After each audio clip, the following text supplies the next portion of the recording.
Ako ang unang makita ni Beer. Hindi pwede masayang. Tingilan ko.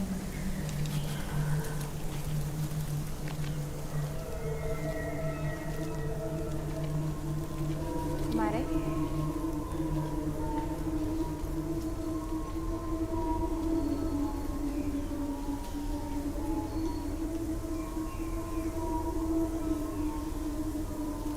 Huwag mo akong makumakumare.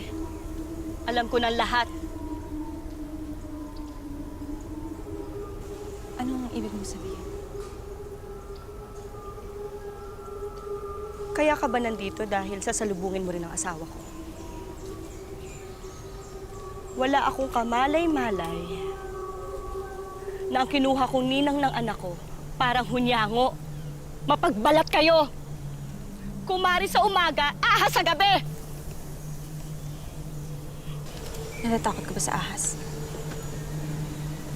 Kumari, mag-iingat ka, ha? Dahil hindi pa lumalabas ang kamandag ng ahas na yun. Sige, subukan mo. Tutuklawin ko pa lang sa mga asawa mo.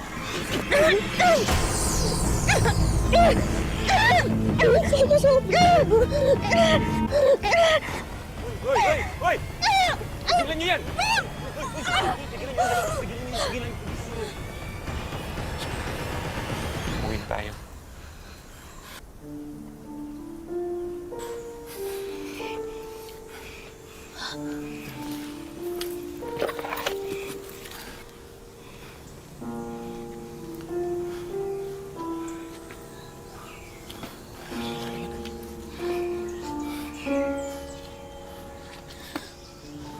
Hindi niya sinabi sa akin na uuwi siya. Samantalang tuwing abroad siya, pag umuwi siya, malayo pa, sinasabi na niya.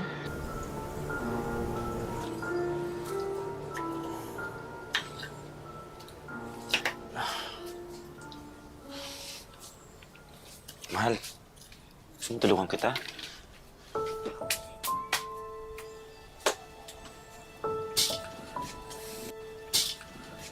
Uuwi ka pala, hindi mo malang sinabi. Mahal, biglaan kasi eh. Hindi ka sumasagot sa mga sulat ko? Hindi ka nagpapadala ng sustento? Parang bula ka na wala, tapos ngayon, bigla ka na lang darating na wala ka man lang pasabi? Mahal, sorpresa nga eh. May sorpresa bang sinasabi? Yung totoo naman, Berilio! Alam ko na yung totoo eh! Umamin ka lang! Nasaan na yung mga pangarap na sabi mo tutuparin mo sa amin ng mga anak mo?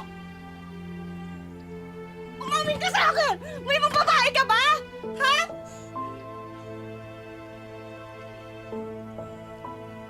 Hindi mo man lang kami naisip ng anak mo! Marupok ka! Sa totoo lang, hindi ko na alam na nangyayari sa buhay ko eh! Gulong-gulo na ako! Gulong-gulo na ako! Saan ka pupunta? Wala kang pakialam! Berilio!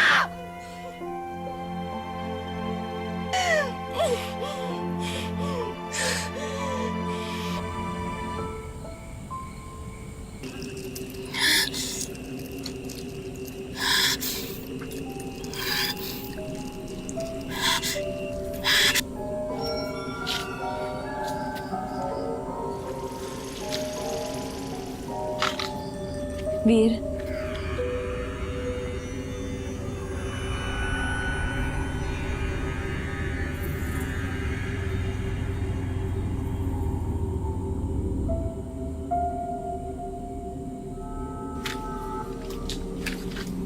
Kailangan ko po yung tulong nyo. Mukhang nawawala po sa sarili yung asawa ko. Mukhang ginagayuma ang asawa mo. Kunin mo lahat ng mga gamit niya. Dalhin mo dito.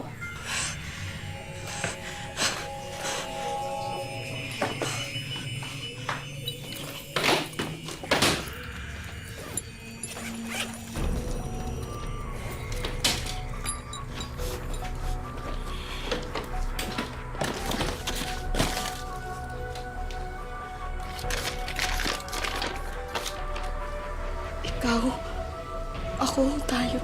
Akin ka na lang, Ver. Akin ka na lang. Oh, Lucy. Lucia! Lucy! Lucy! Huwag kang mag-alala. May gagawin ako para mawala ng bisa ang gayuma niya.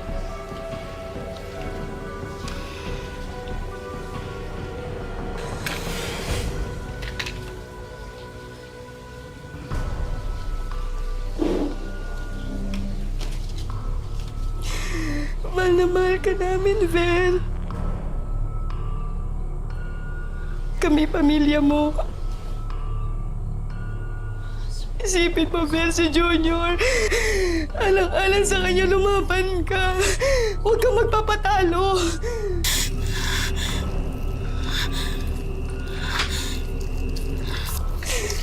Huwag kang magpapatalo.